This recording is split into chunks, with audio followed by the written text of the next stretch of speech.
Alright, we are building a project today called a mineral oil cooled computer. Here is the mineral oil. This has a light viscosity, so it's not very thick, so that the pump inside the computer can circulate it very easily. Also, for this build, I have the aquarium. Yes, it's a fish tank aquarium. In it, I have my pump. Here's the pumping system, and it has a little 3-pin, can't really see it, 3-pin adapter right here that goes straight to the motherboard, and that's how the pump draws its power. So I'm gonna just show you the parts that I ordered. I've already assembled my computer, seeing as I was waiting on my oil for another 2 weeks. I've already assembled the computer, so I'm just going to show you the boxes. Here's the Asus motherboard box here that I have. I went with an FX unlocked AMD processor.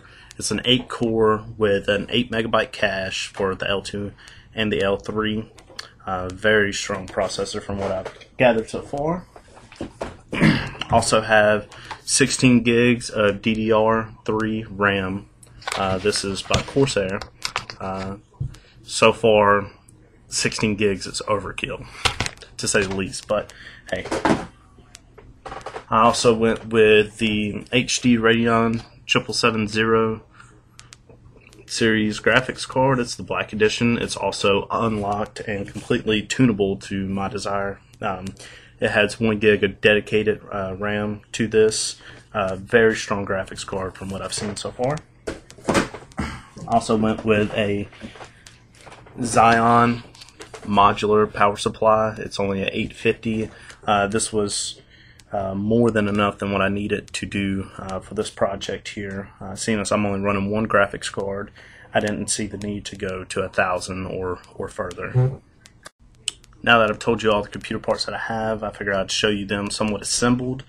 Starting with the graphics card here. That's the HD Radeon graphics card there. Moving to the front of the board here. There's the processor with the RAM right there under it. This is mounted to an acrylic kind of board. You can kind of see it here. And this will be what actually sits down inside of the case. Here is the back of the motherboard, much like you would see on the back side of your regular desktop. But this all will be mounted standing straight up inside of my tank. Alright, now we have the motherboard inside the case here, inside the fish tank. This will be much what it's like when it's finished. Obviously the oil is not in it yet. Here is where the top of the computer is going to be here. And again, much like your regular desktop here, it's going to have all your connections in the back.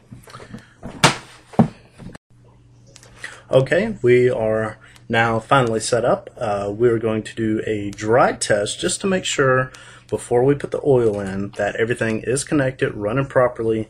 I have been running this machine for better part of 2 weeks now, and I've updated all drivers. Everything is running smoothly. We are running a dual monitor system that is a LG TV with a little HP like 20-inch monitor next to it, and then here is the system itself, fully constructed.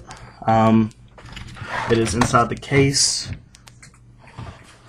It's a little more compact than I originally projected, and there's the top there. And also on the very back there is a radiator that will have 420mm fans attached to it for cooling purposes, and that's what the pump will be doing. The pump will be pulling oil from the case into the radiator, much like your car.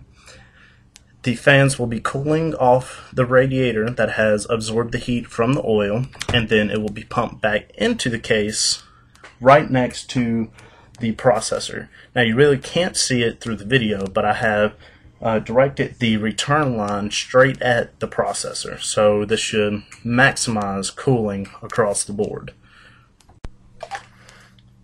Alright, we have our oil lined up here. We're about to start pouring it in, hoping that it works. Okay, here we go. We're going to fire up the computer and start pouring in the oil.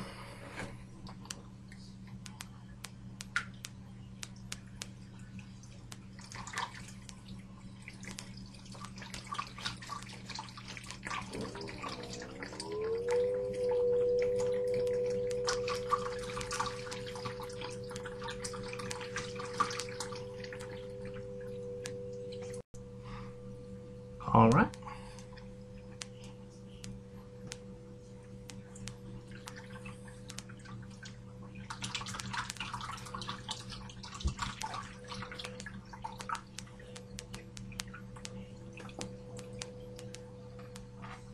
There's one down.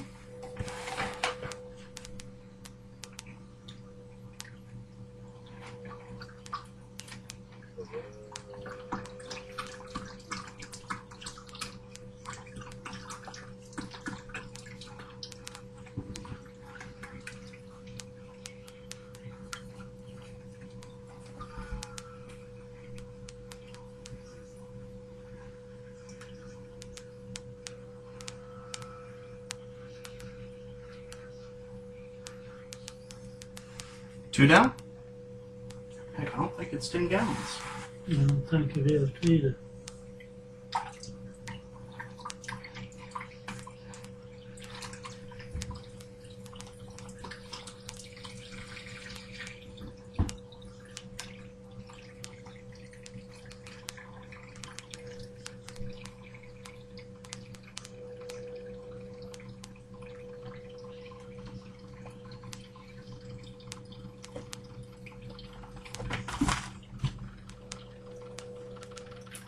You better stay out of there, kitty cat.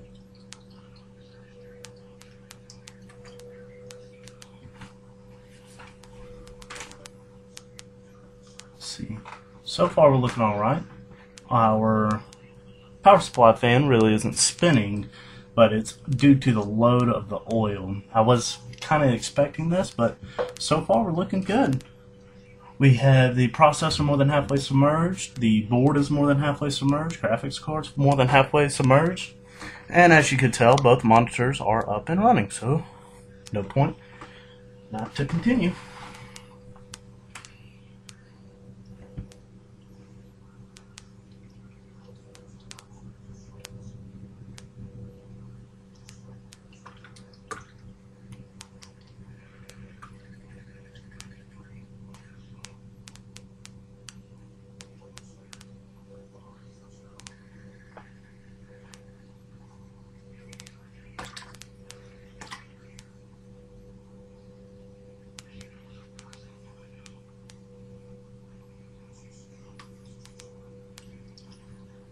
I think all you're gonna need is 4 gallons.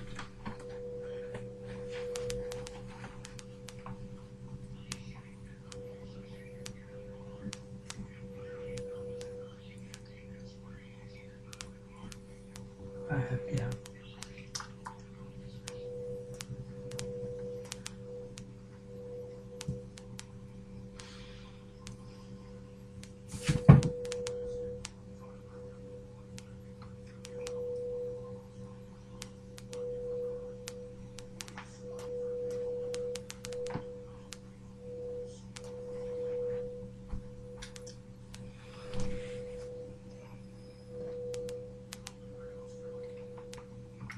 Right to the rim.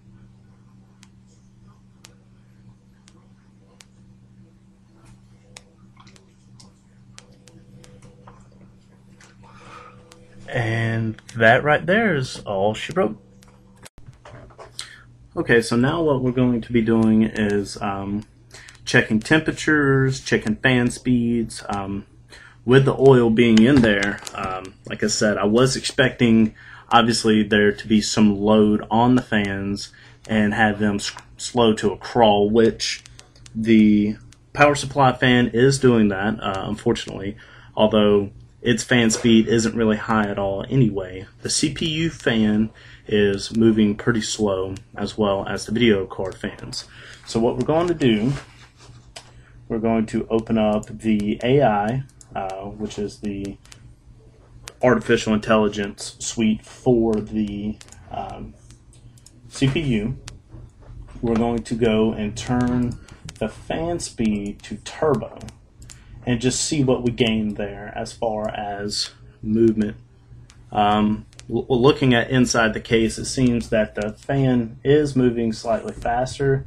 I'm getting an error on here, a warning almost, saying that the fan RPM is extremely low, that there will be overheating issues, but actually that's untrue.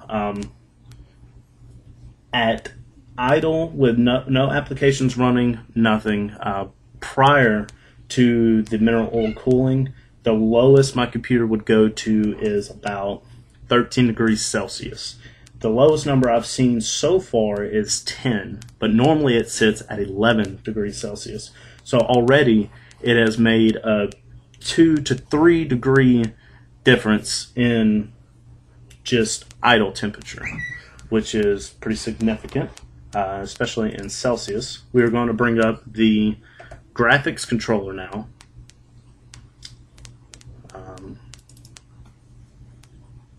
Here we go. We're going to change the fan speed to 100%, and right now we're at 37 degrees Celsius on idle. Normally on idle it's about 38, 39. So this right here is actually already cooler. We're going to turn the fan speed up. It has increased to 100%, and looking inside the case, the fans do look like they are moving slightly faster. There's no load right now on either the processor or graphics, so we won't be able to see much difference now. I'm going to try stressing the computer, running multiple video games. I'm going to actually overclock the processor, and what that does, that will put all load on all 8 processors to 100%, and it will see how long it can stay at this while being stable. Already my graphics has dropped 1 degree to 36 degrees Celsius by just simply turning the fan speed up. So already we're making some significant improvements.